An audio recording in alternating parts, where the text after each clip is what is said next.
ഇന്ന് 2026 ജൂലൈ മാസം 7-ാം തീയതി. ഇന്നത്തെ സ്വർണ്ണവില നമുക്കൊന്ന് പരിശോധിക്കാം. ഇന്ന് ഗ്രാമിന് 125 രൂപയും പവന് 1000 രൂപയുടെയും കുറവാണ് രേഖപ്പെടുത്തിയിട്ടുള്ളത്. 1 ഗ്രാം 22 കാരറ്റ് സ്വർണത്തിന് 13,315 രൂപയും പവന് 1,06,520 രൂപയുമാണ് വില. 1 ഗ്രാം 24 കാരറ്റ് സ്വർണത്തിന് 14,525 രൂപയും പവന് 1,16,203 രൂപയുമാണ് വില. 1 ഗ്രാം 18 കാരറ്റ് സ്വർണത്തിന് 11,000 രൂപയും പവന് 88,000 രൂപയുമാണ് വില. സ്വർണം വാങ്ങുന്നതിന് മുമ്പായി സ്വർണത്തിന്റെ പരിശുദ്ധി കൂടി അറിഞ്ഞ് വാങ്ങുക. 24 കാരറ്റ് സ്വർണം എന്നത് 99.9% പരിശുദ്ധമായ സ്വർണമാണ്. ഇതിൽ മറ്റ് ലോഹങ്ങൾ ഒന്നും തന്നെ അടങ്ങിയിട്ടില്ല.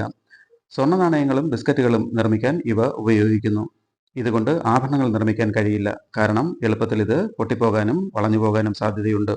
ഈ സ്വർണത്തിലേക്ക് ചെമ്പ്, വെള്ളി, സിങ്ക് തുടങ്ങിയ ലോഹങ്ങൾ ചേർത്താണ് ആഭരണങ്ങൾ നിർമ്മിക്കുന്നത്. 22 കാരറ്റ് സ്വർണം എന്നത് 91.6% സ്വർണം അടങ്ങിയിരിക്കും. ബാക്കി മറ്റു ലോഹങ്ങളുടെ ചേരുവയാണ്. 916 ഹാൾമാർക്ക്ഡ് സ്വർണം എന്നാണ് ഇതിനെ അറിയപ്പെടുന്നത്. 18 കാരറ്റ് സ്വർണം എന്നത് 75% സ്വർണം അടങ്ങിയിരിക്കുന്നു. ബാക്കി മറ്റു ലോഹങ്ങൾ ചേർന്നതാണ്.